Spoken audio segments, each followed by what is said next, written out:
ಬಿಜೆಪಿಯ 46ನೇ ಸ್ಥಾಪನಾ ದಿನದ ಅಂಗವಾಗಿ ಇಂದು ಬೀದರ್ ಜಿಲ್ಲಾ ಬಿಜೆಪಿ ಕಾರ್ಯಾಲಯದಲ್ಲಿ ನಡೆದ ವೇದಿಕೆ ಕಾರ್ಯಕ್ರಮದಲ್ಲಿ ಶಾಸಕ ಶೈಲೇಂದ್ರ ಬೆಲ್ದಾಳೆ ಪಾಲ್ಗೊಂಡು ಮಾತನಾಡಿದರು. ಇಂದು ಬಿಜೆಪಿ ಸಂಸ್ಥಾಪನಾ ದಿನವಿದೆ. ಹಿಂದೆ ಶ್ರೀರಾಮನವಮಿ ಸಹ ಬಂದಿರುವುದು ಸುಯೋಗ ಹಾಗೂ ನಮ್ಮೆಲ್ಲರ ಸೌಭಾಗ್ಯ. ಎಲ್ಲರಿಗೂ ಬಿಜೆಪಿ ಸಂಸ್ಥಾಪನಾ ದಿನಾಚರಣೆ ಹಾಗೂ ಶ್ರೀರಾಮನವಮಿ ಹಬ್ಬದ ಹಾರ್ದಿಕ ಶುಭಾಶಯ ಕೋರುತ್ತೇನೆ. ನಮ್ಮೆಲ್ಲರಿಗೂ ಇದು ಅತ್ಯಂತ ಪವಿತ್ರ ದಿನವಾಗಿದೆ. ನಾವೆಲ್ಲರೂ 20 ಕೋಟಿಗೂ ಅಧಿಕ ಸದಸ್ಯರ ಬಳಗದಲ್ಲಿರುವ ವಿಶ್ವದ ಅತಿದೊಡ್ಡ ಪಕ್ಷವಾದ ಬಿಜೆಪಿಯಲ್ಲಿ ಕೆಲಸ ಮಾಡುತ್ತಿದ್ದೇವೆ. ಇದು ನಮಗೆಲ್ಲ ಹೆಮ್ಮೆ, ಅಭಿಮಾನ, ಗರ್ವದ ಸಂಗತಿ. ಅನೇಕರ ತ್ಯಾಗ, ಬಲಿದಾನ, ಹಗಲಿರುಳಿನ ಪರಿಶ್ರಮದ ಫಲವಾಗಿ ಇಂದು ಬಿಜೆಪಿಯು ಹೆಮ್ಮರವಾಗಿ ಬೆಳೆದಿದೆ ಎಂದು ತಿಳಿಸಿದರು. ಅದೇ ರೀತಿ ಬಿಜೆಪಿ ಮುಖಂಡರು ಸೋಮನಾಥ್ ಪಾಟೀಲ್ ಮಾತನಾಡಿದರು.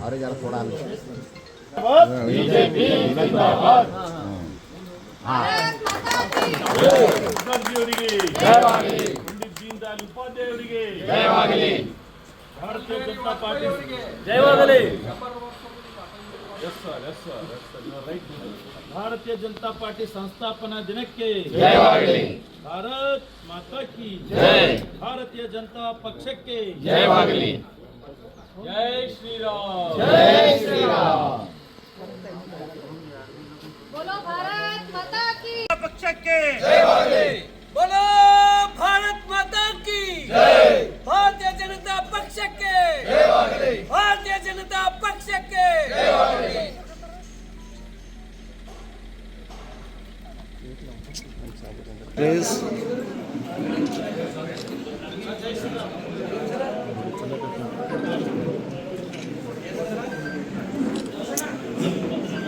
ಆದಿ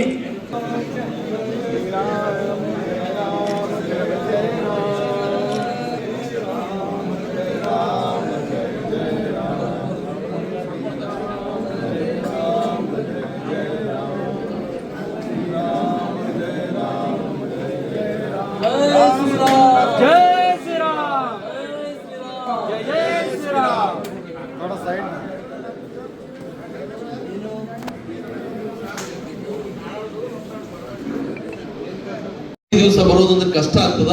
16ನೇ ತಾರೀಕಿಗೆ ನಮ್ಮ ರಾಜ್ಯ ಅಧ್ಯಕ್ಷರು ಅದೇ ಒಂದು ರಾಜ್ಯ ಸರ್ಕಾರದ ವಿರುದ್ಧ ಜನಾಕ್ರೋಶ ಆಂದೋಲನ ಅಂತ ಹೇಳಿ ಒಂದು ದೊಡ್ಡ ಆಂದೋಲನ 13ನೇ ತಾರೀಕು, ಮೋಸ್ಟ್ಲಿ 8ನೇ ತಾರೀಕಿಗೆ ಮೈಸೂರಿನಿಂದ ಪ್ರಾರಂಭ ಆಗ್ತಾ ಇದೆ. 7ನೇ ತಾರೀಕಿಗೆ ಆ ಮೈಸೂರಿನಿಂದ ಪ್ರಾರಂಭವಾಗಿ ಎಲ್ಲಾ ಜಿಲ್ಲಾ ಕೇಂದ್ರಗಳಿಗೆ ಬರೋದಿದೆ. 16ನೇ ತಾರೀಕಿಗೆ ರಾಜ್ಯಾಧ್ಯಕ್ಷರು ಸೇರಿದಂತೆ ರಾಜ್ಯದ ಎಲ್ಲಾ ನಾಯಕರು, ವಿರೋಧ ಪಕ್ಷ ನಾಯಕರು ಇರ್ಬೋದು, ಕೇಂದ್ರದ ಸಚಿವರು ಇರ್ಬೋದು, ಎಲ್ಲರೂ ಅವತ್ತ ಬೀದರ್ಗೆ ಬರೋರಿದ್ದಾರೆ. ಅದರ ಒಂದು ಪೂರ್ವ ಸಿದ್ಧತಾ ಸಭೆಯನ್ನು ತೆಗೆದುಕೊಳ್ಳಲಿಕ್ಕೆ ನಾಳೆ ಮುಂಜಾನೆ ರಾಜ್ಯದ ಕಾರ್ಯದರ್ಶಿಗಳು ಹಾಗೂ ವಿಧಾನ ಪರಿಷತ್ ಸದಸ್ಯರಾದ ನವೀನ್ ಅವರು ಬೆಂಗಳೂರಿನಿಂದ ಬರ್ತಾ ಇದ್ದಾರೆ. ಹಾಗೂ ಅಮರನಾಥ್ ಪಾಟೀಲ್ರು ಈ ವಿಭಾಗದ ಆ ಯಾತ್ರೆಯ ಪ್ರಭಾರಿಗಳು, ಅವರಿಬ್ಬರು ಸಭೆಯನ್ನು ತೆಗೆದುಕೊಳ್ಳಿಕ್ಕೆ ಬರ್ತಾ ಇದ್ದಾರೆ. ಆ ಸಭೆಯಲ್ಲಿ ಎಲ್ಲ ಶಾಸಕರು, ಮಾಜಿ ಕೇಂದ್ರ ಸಚಿವರು, ವೇದಿಕೆಯಲ್ಲಿ ಇದ್ದವರು ಹಾಗೂ ಮುಂಭಾಗದಲ್ಲಿ ಇದ್ದವರು. ಇವತ್ತು ನಾವು ಈ ಸಭೆಯಲ್ಲಿ ಯಾರ್ಯಾರಿದ್ದೀವಿ, ನಾವೆಲ್ಲರೂ ನಾಳೆ ಮುಂಜಾನೆ 10 ಗಂಟೆಗೆ, ಮುಂಜಾನೆ 9 ಗಂಟೆಗೆ ಉಪಹಾರಕ್ಕೆ ಇಲ್ಲಿಗೆ ಬಂದು ಬಿಡಬೇಕು. 10 ಗಂಟೆಗೆ ಮೀಟಿಂಗ್ ಪ್ರಾರಂಭ ಆಗ್ತಾ 11:11ವರೆಗೆ ಮೀಟಿಂಗ್ ಮುಗಿತದೆ. ಸ್ವಲ್ಪ ಕಷ್ಟ ಆಗ್ತದೆ. ನಾವು ವಿರೋಧ ಪಕ್ಷದಲ್ಲಿ ಇದ್ದೀವಿ, ನಿರಂತರವಾಗಿ ಹೋರಾಟಗಳನ್ನು ಮಾಡಬೇಕಾಗ್ತದೆ. ಹೋರಾಟದ ಬಗ್ಗೆ ಈಗಾಗಲೇ ನಮ್ಮ ಕೇಂದ್ರ ಸಚಿವರು ತಿಳಿಸಿದ್ರು. ನಮ್ಮ ಸ್ಥಳೀಯ ವಿಷಯಗಳನ್ನು ಕೂಡ ತೆಗೆದುಕೊಂಡು ನಾವು ಹೋರಾಟ ಮಾಡಬೇಕಾಗಿದೆ. ವಿಶೇಷವಾಗಿ ಭಾಲ್ಕಿಯಲ್ಲಿ ಒಂದು ದೊಡ್ಡ ಹಗರಣ ನಡೀತಾ ಇದೆ. ಮರಳು ಮಾಫಿಯಾ ನಾವು ಕೇವಲ ಬಳ್ಳಾರಿಯಲ್ಲಿ ನಡೀತದೆ ಅಂತ ತಿಳ್ಕೊಂಡಿದ್ದೀವಿ. ಭಾಲ್ಕಿ ತಾಲೂಕಿನ ವಾಂಜರ್ಖೇಡ ಗ್ರಾಮ ಹಾಗೂ ಹುಲ್ಸೂರು ತಾಲೂಕಿನ ಜಾಮಖಂಡಿ ಗ್ರಾಮ ಮಧ್ಯದಲ್ಲಿ ಮಾಂಜರಾ ನದಿ ಹರಿಯುತ್ತದೆ. ಅಲ್ಲಿ ಮಹಾರಾಷ್ಟ್ರದಿಂದ ಬಂದಂತ ಒಂದು ಮರಳು ಅಲ್ಲಿ ಶೇಖರಣೆ ಆಗಿದೆ, ರೇತಿಯಲ್ಲಿ ಶೇಖರಣೆ ಆಗಿದೆ. ಅಲ್ಲಿ ಸಮುದ್ರದಲ್ಲಿ ಬಳಸುವಂತ ಬೋಟ್ಗಳನ್ನು ತಂದು ಪ್ರತಿ ದಿವಸ 1,000 ಮೇಲ್ಪಟ್ಟು ಟ್ರ್ಯಾಕ್ಟರ್ ಹಾಗೂ ಟಿಪ್ಪರ್ಗಳಲ್ಲಿ ರೇತಿಯನ್ನು ಇಡೀ ಮಹಾರಾಷ್ಟ್ರದ ಲಾತೂರ್ ಜಿಲ್ಲೆ ಹಾಗೂ ಉಸ್ಮಾನಾಬಾದ್ ಜಿಲ್ಲೆಯಲ್ಲಿ ರೇತಿ ಸಪ್ಲೈ ಆಗ್ತಾ ಇದೆ. ಇದರಲ್ಲಿ ನಮ್ಮ ಜಿಲ್ಲೆಯ ನಮ್ಮ ಜಿಲ್ಲೆಯ ಉಸ್ತುವಾರಿ ಸಚಿವರ ಕೈವಾಡವೂ ಇದೆ ಅಂತ ಅನ್ನುವಂಥ ಮಾಹಿತಿ ನಮಗಿದೆ. ಕಳೆದ 2 ದಿವಸದಿಂದ ನಾವು ಜಿಲ್ಲಾಧಿಕಾರಿಗಳಿಗೆ ಒಂದು ಮನವಿಯನ್ನು, ಅದರ ವಿರುದ್ಧ ಒಂದು ಹೋರಾಟ ಮಾಡ್ತೀವಿ ಅಂತ ಮನವಿ ಕೊಡೋಕೆ ನಾವು ಅಡ್ಡಾಡ್ತಾ ಇದ್ವಿ, ಸಿಗ್ತಾ ಇಲ್ಲ. ಇವತ್ತು ಸಂಡೇ ಇರೋದಕ್ಕಾಗಿಲ್ಲ, ನಾಳೆ ಅವ್ರಿಗೆ ಕೊಡ್ತಾ ಇದೀವಿ, ಅವ್ರ ಗಮನಕ್ಕೆ ತರ್ತಾ ಇದ್ದೀವಿ. ಅವರ ಗಮನಕ್ಕೆ ತಂದು ನಮ್ಮ ರಾಜ್ಯದ ಹೋರಾಟ ಆದ ನಂತರ ಅದಕ್ಕೆ ಏನಾದರೂ ಕ್ರಮ ಕೈಗೊಂಡ್ರೆ ಒಳ್ಳೇದಾಯ್ತು. ಇರಲಿಲ್ಲ ಅಂದ್ರೆ ಮುಂದಿನ ದಿನಗಳಲ್ಲಿ ನಾವು ಸ್ವತಃ ಆ ಜಾಗದಲ್ಲಿ ಕುಂತು ಹೋರಾಟ ಮಾಡುವ ನೀವೆಲ್ಲರೂ ಸೇರಿ ಆ ಯಾವ ಸ್ಥಳದಲ್ಲಿ ರೇತಿಯನ್ನು ಲೂಟಿ ಮಾಡ್ತಾ ಇದ್ದಾರೋ ಅಲ್ಲಿ ಹೋಗಿ ಕುಂತು ಹೋರಾಟ ಮಾಡಮಿ ಅಂತ ತಮ್ಮಲ್ಲಿ ವಿನಂತಿಯನ್ನು ಮಾಡ್ತೀನಿ. ಯಾಕಂದ್ರೆ ಇದರಲ್ಲಿ ನನಗೆ ಬಂದಿರುವಂತ ಮಾಹಿತಿ ಪ್ರಕಾರ ನಮ್ಮದ ಒಬ್ಬ ಕಾರ್ಯಕರ್ತ ಕಳೆದ ವರ್ಷದ ಒಂದು ಗೂಗಲ್ ಮ್ಯಾಪು ಈ ವರ್ಷದ ಒಂದು ಗೂಗಲ್ ಮ್ಯಾಪ್ ನಮಗೆ ಕಳಿಸಿದ್ದಾರೆ ಅವರು. 2,000 ಕೋಟಿ ರೂಪಾಯಿಯ ಒಂದು ಮರಳು ಇಲ್ಲಿವರೆಗೆ ಅಲ್ಲಿಂದ ಲೂಟಿಯಾಗಿದೆ. ಆ 2,000 ಕೋಟಿ ರೂಪಾಯಿ ಮರಳಿಗೆ ನಮ್ಮ ಖನಿಜ ಸಂಪತ್ತು, ನಮ್ಮ ಸಂಪತ್ತು ಮತ್ತು ಅದಕ್ಕೆ ನಮ್ಮ ಸರ್ಕಾರಕ್ಕೆ ಬರುವಂತ ರಾಯಲ್ಟಿ ಇವತ್ತು ಲೂಟಿ ಆಗ್ತಾ ಇದೆ. ಅದರಲ್ಲಿ ಕಾಂಗ್ರೆಸ್ನ ಅನೇಕ ಮುಖಂಡರು ಭಾಗಿಯಾಗಿದ್ದಾರೆ ಅನ್ನುವಂಥ ಒಂದು ಮಾಹಿತಿ ಕೂಡ ಇದೆ. ಇವು ಎರಡೂ ನಮ್ಮ ಜಾಮಖಂಡಿ ಮತ್ತು ವಾಂಜರ್ಖೇಡ ಮಧ್ಯದಲ್ಲಿ ಬಾಲ್ಕಿ ಕ್ಷೇತ್ರನೂ ಬರುತ್ತೆ, ಬಸವ ಕಲ್ಯಾಣ ಕ್ಷೇತ್ರನೂ ಬರುತ್ತೆ. ಈಗಾಗಲೇ ಬಸವ ಕಲ್ಯಾಣ ಕ್ಷೇತ್ರದ ಶಾಸಕರ ಗಮನಕ್ಕೂ ಕೂಡ ನಾವು ತಂದಿದ್ದೀವಿ. ಇದರ ಬಗ್ಗೆ ಒಂದು ದೊಡ್ಡ ಹೋರಾಟ ನಾವು ಜಿಲ್ಲಾ ಮಟ್ಟದಲ್ಲಿ ಇರ್ಬೋದು, ಯಾವ ರೀತಿ ಮಾಡೋಣ ಅಂತೇಳಿ ಮುಂದಿನ ದಿನಗಳಲ್ಲಿ ಆ ಹೋರಾಟವನ್ನು ತೆಗೆದುಕೊಳ್ಳೋಣ. ಬರುವಂತ 16ನೇ ತಾರೀಕಿನ ಹೋರಾಟ ಬಹಳ ದೊಡ್ಡ ಪ್ರಮಾಣದಲ್ಲಿ ಸರ್ಕಾರಕ್ಕೆ ಬಿಸಿ ಮುಟ್ಟಿಸುವ ರೀತಿಯಲ್ಲಿ ಯಾವ ರೀತಿ ಮಾಡಬೇಕು ಅನ್ನೋದಕ್ಕೆ ಒಂದು ಪೂರ್ವ ಸಿದ್ಧತಾ ಸಭೆ ನಾಳೆ ಇದೆ. ನಾಳೆ ಎಲ್ಲರೂ ಬರಬೇಕು. ಯಾರಿಗಾದ್ರೂ ಬರ್ಲಿಕ್ಕೆ ಆಗಲ್ಲ ಅಂದ್ರೆ ಹೀಗೆ ಹೇಳ್ಬೋದು, ಬರ್ಲಿಕ್ಕೆ ಆಗ್ತದಲ್ಲ, ನಾಳೆ ಬರಲೇಬೇಕು. ಯಾಕಂದ್ರೆ ರಾಜ್ಯದಿಂದ ಅವರು ಮೀಟಿಂಗ್ ಸಭೆ ತಗೊಳ್ಳಿಕ್ಕೆ ಬರೋರಿದ್ದಾರೆ. ಕನಿಷ್ಠ 100 ಜನ ಸಭೆಯಲ್ಲಿ ಇರಬೇಕು ಅಂತ ಅವರ ಅಪೇಕ್ಷೆ ಇದೆ. ಆ ಕಾರ್ಯಕ್ರಮ ಒಳ್ಳೆ ಚೆನ್ನಾಗಿ ಆಗಬೇಕು ಅಂತ ಪೂರ್ವ ಸಿದ್ಧತಾ ಸಭೆ ಇದೆ. ಇದು ಮೊದಲನೇದು. ಎರಡನೇದು, ಕಳೆದ ಮಾರ್ಚ್ ತಿಂಗಳ ಒಂದು ಮನ್ ಕಿ ಬಾತ್ ನಲ್ಲಿ ನಮ್ಮ ಜಿಲ್ಲೆ ಇಡೀ ರಾಜ್ಯಕ್ಕೆ ಮತ್ತೊಂದ್ಸಲ ನಂಬರ್ 1 ಬಂದಿದೆ. ಅದಕ್ಕೆ ತಮ್ಮೆಲ್ಲರಿಗೂ ಮತ್ತೊಂದ್ಸಲ ಅಭಿನಂದನೆಗಳನ್ನು ಸಲ್ಲಿಸ್ತೀನಿ. ತಮ್ಮೆಲ್ಲರ ನಿರಂತರ ಪ್ರಯತ್ನದಿಂದ ನಾವು ರಾಜ್ಯದಲ್ಲಿ ನಂಬರ್ 1 ಬಂದಿದ್ದೀವಿ. ಜೊತೆಯಲ್ಲಿ ಇವತ್ತು ಕೂಡ ಬಹುಶಃ ರಾಜ್ಯದಲ್ಲಿ ನಮ್ಮ ಜಿಲ್ಲೆಯಲ್ಲಿ ನಮ್ಮ ಕಾರ್ಯಕರ್ತರು ಎಷ್ಟು ಜನರ ಮನೆ ಮೇಲೆ ನಾವು ಧ್ವಜವನ್ನು ಆರೋಹಣ ಮಾಡಿದ್ದೀವಿ, ಬೇರೆ ಎಲ್ಲೂ ಮಾಡಿಲ್ಲ ಅಂತ ನನಗೆ ಅನಿಸ್ತಾ ಇದೆ. ಈಗಾಗಲೇ ನಮ್ಮ ಕಾರ್ಯದರ್ಶಿ ಹೇಳಿದಾಗ ನಾವೆಲ್ಲರೂ ಕೈ ಎತ್ತಿದ್ದೀವಿ. ನಮ್ಮ ಫೋಟೋಗಳನ್ನು ನಾವು ನಮ್ಮ ಫೇಸ್ಬುಕ್ಕಿಗೆ ಅಪ್ಲೋಡ್ ಮಾಡ್ತೀವಿ. ಆ ಅಪ್ಲೋಡ್ ಮಾಡುವಾಗ ಅಥವಾ ಟ್ವಿಟರ್ನಲ್ಲಿ ಅಪ್ಲೋಡ್ ಮಾಡುವಾಗ ಅದರಲ್ಲಿ ಹ್ಯಾಶ್ ಟ್ಯಾಗ್ ಮಾಡಿ, ಹ್ಯಾಶ್ ಬರ್ದಿ BJP4 ವಿಕಸಿತ ಭಾರತ ಅನ್ನೋದನ್ನ ನಾವು ಟ್ಯಾಗ್ ಮಾಡ್ಬೇಕು. ಅದಕ್ಕೆ ಈಗ ಯಾರ್ಯಾರು ಮಾಡಿಲ್ಲ ಅದನ್ನು ನಾವು ಮಾಡಬೇಕು. ನಾವು ಮಾಡಿದ ಸಂಖ್ಯೆ ಯಾವ ರೀತಿ ಮನ್ ಕಿ ಬಾತ್ ನಾವು ಸರಳ ಆ್ಯಪ್ನಲ್ಲಿ ಅಪ್ಲೋಡ್ ಮಾಡಿದಾಗ ಗೊತ್ತಾಗ್ತೋ ಆ ರೀತಿ ಇದನ್ನು ಕೂಡ ನಾವು ಆ ಹ್ಯಾಶ್ ಟ್ಯಾಗಿಗೆ ಹ್ಯಾಶ್ BJP4 1 2 3 4 ಹ್ಯಾಶ್ BJP4 ವಿಕಸಿತ ಭಾರತಕ್ಕೆ ಟ್ಯಾಗ್ ಮಾಡಬೇಕು. ಅದರಲ್ಲಿಯೂ ಕೂಡ ನಮ್ಮ ಜಿಲ್ಲೆಯ ಒಂದು ರೆಕಾರ್ಡ್ ಆಗ್ತದ. ಅದು ನಮ್ಮ ಜಿಲ್ಲೆ ನಾವು ಮಾಡಿದ್ದೀವಿ, ಮಾಡದೇ ಇದ್ದದಕ್ಕೆ ನಾವು ಹಾಕೋದಿಲ್ಲ. ನಾವು ಮಾಡಿದ್ದೀವಿ, ಮಾಡಿದಂಥದ್ದನ್ನು ನಾವು ಅದನ್ನು ಅಪ್ಲೋಡ್ ಮಾಡೋದು ಕೂಡ ನಾವು ಟೆಕ್ನಾಲಜಿಗೆ ನಾವು ಅಪ್ಲೋಡ್ ಆಗೋದು ಕೂಡ ಅಷ್ಟೇ ಅವಶ್ಯಕತೆ ಇದೆ. ಅದನ್ನು ನಾವು ಅದಕ್ಕೆ ಅಪ್ಲೋಡ್ ಮಾಡಬೇಕು ಅಂತ ವಿನಂತಿಯನ್ನು ಮಾಡ್ತೀನಿ. ಅದರ ಜೊತೆಯಲ್ಲಿ ನಾವು ಬರುವಂತ ಒಂದು ವಾರದಲ್ಲಿ ನಮ್ಮ ರಾಜ್ಯದ ಸಂಘಟನೆ ಮತ್ತು ರಾಷ್ಟ್ರದ ಸಂಘಟನೆ ಅಪೇಕ್ಷೆ ಇದೆ. ಹಳ್ಳಿಗೆ ನಡೆಯಿರಿ ಅಂತ ಒಂದು ಕಾರ್ಯಕ್ರಮ ಆಗಬೇಕು. ಅಟ್ಲೀಸ್ಟ್ ನಾವಿಲ್ಲಿ ಕುಂತವ್ರು ಎಲ್ಲರೂ ಒಂದೊಂದು ಹಳ್ಳಿಗೆ ಹೋಗಿ ಅಲ್ಲಿ ವಾಜಪೇಯಿ ಅವರ ಕಾರ್ಯದ ಬಗ್ಗೆ, ನಮ್ದು ಜನ್ಮ ಶತಾಬ್ದಿ ನಡೀತಾ ಇದೆ, ನಮ್ಮ ಸರ್ಕಾರದ ಕಾರ್ಯಗಳ ಬಗ್ಗೆ ಮತ್ತು ಕಾಂಗ್ರೆಸ್ ಸರ್ಕಾರ ಮಾಡ್ತಾ ಇರುವಂತಹ ಜನವಿರೋಧಿ ಕೆಲಸಗಳ ಬಗ್ಗೆ ಆ ಒಂದು ಹಳ್ಳಿಯಲ್ಲಿ ಹೋಗಿ ಕುಂತಿ ನಮ್ಮ ಕಾರ್ಯಕರ್ತರ ಜೊತೆಯಲ್ಲಿ ಇರುವಂತಹ ಸಾರ್ವಜನಿಕರ ಜೊತೆ ಚರ್ಚೆ ಮಾಡಬೇಕು. ಪ್ರತಿಯೊಬ್ಬರು ಹಳ್ಳಿಗೆ ಹೋಗ್ಬೇಕು, ಒಂದು ಊರಿನವರು ಪಕ್ಕದ ಊರಿಗೆ ಹೋಗಿ ಪಕ್ಷದ ಕೆಲಸ ಮಾಡಬೇಕು ಅಂತ ಒಂದು ಅಪೇಕ್ಷೆ ಇದೆ. ಎಷ್ಟು ಜನರಿಗೆ ಸಾಧ್ಯ ಇತ್ತು ಆ ಕೆಲಸವನ್ನು ಕೂಡ ನಾವು 2-3 ದಿವಸದಲ್ಲಿ, ಅದು ಕೂಡ ನಮ್ಮ ಈ ಸಂಸ್ಥಾಪನಾ ದಿನಾಚರಣೆ ಕಾರ್ಯಕ್ರಮದ ಒಂದು ಭಾಗವಾಗಿದೆ. ನಾವು ಹಳ್ಳಿಗೆ ಹೋಗ್ಬೇಕು. ಹಳ್ಳಿಗೆ ಹೋಗಿ ನಮ್ಮ ಸಕ್ರಿಯ ಸದಸ್ಯರ ಒಂದು ಸಭೆ ಆಗಬೇಕು, ನಮ್ಮ ಸಾಮಾನ್ಯ ಸದಸ್ಯರ ಒಂದು ಸಭೆ ಆಗಬೇಕು. ಈ ರೀತಿಯಾದಂತಹ ಕಾರ್ಯಕ್ರಮಗಳಿವೆ. ಮತ್ತು ನಮ್ಮ ರಾಷ್ಟ್ರೀಯ ನಾಯಕರ ಪುತ್ಥಳಿಗಳೆಲ್ಲಿವೆ ಅವುಗಳನ್ನು ಇದು ಮಾಡುವಂತ ಕಾರ್ಯಕ್ರಮ ಆಗಬೇಕು. 14ನೇ ತಾರೀಕಿಗೆ ಅಂಬೇಡ್ಕರ್ ಜಯಂತಿ, ಆ ಕಾರ್ಯಕ್ರಮ ಕೂಡ ನಾವೆಲ್ಲ ಕಡೆ ಅದ್ದೂರಿಯಾಗಿ ಆಚರಣೆ ಮಾಡಬೇಕು. ಪಕ್ಷದ ಕಚೇರಿಗಳಲ್ಲಿರುವ ಇನ್ನು ಬೇರೆ ಕಡೆಗೂ ಕೂಡ ನಾವು ಅಂಬೇಡ್ಕರ್ ಜಯಂತಿಯನ್ನು ಕೂಡ ಎಲ್ಲ ಕಡೆ ಆಚರಣೆ ಮಾಡಬೇಕು. ಅದನ್ನು ಕೂಡ ನಮ್ಮೆಲ್ಲ ಕಾರ್ಯಕರ್ತರು ಗಮನಿಸಬೇಕು. ಇವತ್ತು ಕೂಡ ಪಕ್ಷದ ಸಂಸ್ಥಾಪನೆ ದಿನಾಚರಣೆ ನಮ್ಮ ಎಲ್ಲ ಮಂಡಲ ಕಾರ್ಯಾಲಯಗಳಲ್ಲೂ ಕೂಡ ಬಹಳ ಚೆನ್ನಾಗಿ ಆಗಿದೆ. ಎಲ್ಲ ಕಡೆ ದೀಪಾಲಂಕಾರ ಇರ್ಬೋದು, ಕಾರ್ಯಕ್ರಮದ ಆಚರಣೆ ಇರ್ಬೋದು. ಜಿಲ್ಲಾ ಕಾರ್ಯಾಲಯದಲ್ಲೂ ಕೂಡ ಈ ಒಂದು ಕಾರ್ಯಕ್ರಮದಲ್ಲಿ ತಾವೆಲ್ಲರೂ ಭಾಗವಹಿಸಿದ್ದಕ್ಕಾಗಿ ತಮ್ಮೆಲ್ಲರಿಗೂ ಮತ್ತೊಂದ್ಸಲ ಧನ್ಯವಾದಗಳನ್ನು ತಿಳಿಸ್ತಾ, ಇವತ್ತು ಅಟಲ್ ಬಿಹಾರಿ ವಾಜಪೇಯಿ ಅವರ ಕಾರ್ಯಕ್ರಮದ ಬಗ್ಗೆ ಹೇಳಿದ್ರು. ಕವಿ ಸಮ್ಮೇಳನ, ನಾವು ಬಾಬು ವಾಲಿ ಅವರಿಗೆ ಅದಕ್ಕೆ ಜಿಲ್ಲಾ ಸಂಚಾಲಕರಾಗಿದ್ರು. ಆ ಕವಿ ಸಮ್ಮೇಳನ ಮಾಡ್ಬೇಕಾದ್ರೆ, ಯಾಕಂದ್ರೆ ಕವಿಗಳು ಅಂದ್ರೆ ಬಹಳ ಜನ ಪ್ರೊಫೆಸರ್ಸ್, ಬುದ್ಧಿಜೀವಿಗಳು ಇರ್ತಾರೆ. ಅವರೆಲ್ಲ ಕೃಷಿ ಕಾರ್ಮಿಕ ಮತ್ತು ರಕ್ಷಣಾ ಸಚಿವರಾಗಿ ಡಾಕ್ಟರ್ ಬಾಬು ಜಗಜೀವನ್ ರಾಮ್ ಅವರು ಕೈಗೊಂಡ ಕ್ರಮಗಳು ಇಂದಿಗೂ ಭಾರತೀಯ ಜನಮಾನಸದಲ್ಲಿ ಚಿರಸ್ಥಾಯಿಯಾಗಿದ್ದು, ಅವರ ಯೋಜನೆಗಳು ಜನಪರವಾಗಿದ್ದವು ಎಂದು ತಾಲೂಕಾ ದಂಡಾಧಿಕಾರಿ ಮತ್ತು ತಾಲೂಕಾ ರಾಷ್ಟ್ರೀಯ ಹಬ್ಬಗಳ ಆಚರಣಾ ಸಮಿತಿ ಅಧ್ಯಕ್ಷರಾದ TG ಸುರೇಶ್ ಆಚಾರ್ ಅವರು ಹೇಳಿದರು. ಟಿ ನರಸೀಪುರ ಪಟ್ಟಣದ ತಾಲೂಕಾ ಪಂಚಾಯಿತಿ ಸಭಾಂಗಣದಲ್ಲಿ ರಾಷ್ಟ್ರೀಯ ಹಬ್ಬಗಳ ಆಚರಣಾ ಸಮಿತಿ ಮತ್ತು ತಾಲೂಕಾ ಬಾಬು ಜಗಜೀವನ್ ರಾಮ್ ಸಂಘದ ವತಿಯಿಂದ ಬಾಬು ಜಗಜೀವನ್ ರಾಮ್ ಅವರ 118ನೇ ಜಯಂತಿ ಸಾಹಿತ್ಯ ಆಚರಣಾ ಸಮಾರಂಭ ಉದ್ದೇಶಿಸಿ ಅವರು ಮಾತನಾಡಿದರು. ಬಡ ದುರ್ಬಲ ವರ್ಗದ ಜನರ ಜೀವನವನ್ನು ಸುಗಮ ಮಾಡುವ ನಿಟ್ಟಿನಲ್ಲಿ ಕೈಗೊಂಡ ದಿಟ್ಟ ಕ್ರಮಗಳು ಮತ್ತು ಆಮೂಲಾಗ್ರ ಬದಲಾವಣೆಗಳು ವ್ಯಕ್ತಿಗಳ ಹೆಸರನ್ನು ಜನಮಾನಸದಲ್ಲಿ ಉಳಿಯುವಂತೆ ಮಾಡುತ್ತದೆ. ಈ ಬಾಬು ಜಗಜೀವನ್ ರಾಮ್ ಅವರು ನಿಟ್ಟಿನಲ್ಲಿ ಉತ್ತಮ ಕಾರ್ಯ ಕೈಗೊಂಡಿದ್ದರು ಎಂದರು. ಸ್ವಾತಂತ್ರ್ಯ ನಂತರ ಭಾರತ ದೇಶದಲ್ಲಿ ಆಹಾರ ಸಮಸ್ಯೆ ಸಾಕಷ್ಟು ಇತ್ತು. ಆಹಾರ ಸಮಸ್ಯೆಯನ್ನು ಬಗೆಹರಿಸುವ ನಿಟ್ಟಿನಲ್ಲಿ ಕೃಷಿ ಸಚಿವರಾಗಿದ್ದ ಬಾಬು ಜಗಜೀವನ್ ರಾಮ್ ಅವರು ಪಾಶ್ಚಿಮಾತ್ಯ ದೇಶಗಳಿಗೆ ಭೇಟಿ ನೀಡಿ ಅಲ್ಲಿನ ವೈಜ್ಞಾನಿಕ ಬೇಸಾಯಗಳನ್ನು ಅಭ್ಯಾಸಿಸಿ ನಮ್ಮ ದೇಶದಲ್ಲಿ ವೈಜ್ಞಾನಿಕ ಕ್ರಮಗಳನ್ನು ಅಳವಡಿಸಿ ಕೃಷಿ ಕ್ಷೇತ್ರದಲ್ಲಿ ಬದಲಾವಣೆ ತಂದರು. ಆ ಮೂಲಕ ದೇಶದಲ್ಲಿ ಆಹಾರ ಸ್ವಾವಲಂಬನೆ ಸಾಧಿಸಿದರು ಎಂದರು. ಮುಖ್ಯ ಭಾಷಣಕಾರ ಪುರಸಭೆ ಸದಸ್ಯ ಅರ್ಜುನ್ ರಮೇಶ್ ಮಾತನಾಡಿ, ಹಸಿರು ಕ್ರಾಂತಿಯ ಹರಿಕಾರ ಬಾಬು ಜಗಜೀವನ್ ರಾಮ್ ಮತ್ತು ಸಂವಿಧಾನ ಶಿಲ್ಪಿ ಡಾಕ್ಟರ್ BR ಅಂಬೇಡ್ಕರ್ ಅವರು ದಲಿತ ಸಮುದಾಯದ ಎರಡು ಕಣ್ಣುಗಳು. ಅಂಬೇಡ್ಕರ್ ಅವರು ಸಂವಿಧಾನ ರಚನೆಯ ಮುಖ್ಯ ತಳ ಸಮುದಾಯಗಳಿಗೆ ಸಾಮಾಜಿಕ ಆರ್ಥಿಕ ನ್ಯಾಯವನ್ನು ನೀಡುವಲ್ಲಿ ಮುಂದಾದರೆ, ಜಗಜೀವನ್ ರಾಮ್ ಅವರು ಭಾರತದ ಕೃಷಿ ಕ್ಷೇತ್ರದಲ್ಲಿ ವೈಜ್ಞಾನಿಕತೆಯನ್ನು ಅಳವಡಿಸಿಕೊಂಡು ಆಹಾರ ಸ್ವಾವಲಂಬನೆ ಸಾಧಿಸುವ ಮೂಲಕ ದೇಶದ ಹಿಂದುಳಿದ ದಲಿತ ಅಲ್ಪಸಂಖ್ಯಾತರು ಸೇರಿದಂತೆ ಬಡ ಜನರಿಗೆ ಆಹಾರ ಒದಗಿಸುವಲ್ಲಿ ತಮ್ಮನ್ನು ತೊಡಗಿಸಿಕೊಂಡರು ಎಂದು ಮಾಜಿ ವಿಧಾನ ಪರಿಷತ್ ಸದಸ್ಯ C ರಮೇಶ್ ಮಾತನಾಡಿದರು.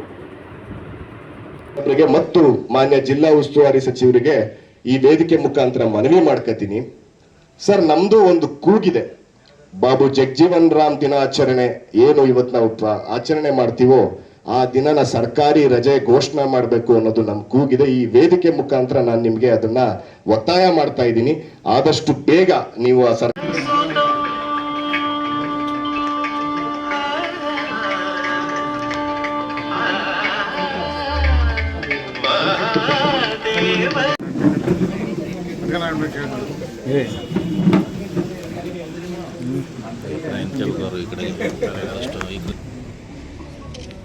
ಭಾರತದ ಪ್ರಜೆಗಳಾದ ನಾವು ಭಾರತವನ್ನು ಸಾರ್ವಭೌಮ ಸಮಾಜವಾದಿ ಜಾತ್ಯತೀತ ಪ್ರಜಾಸತ್ತಾತ್ಮಕ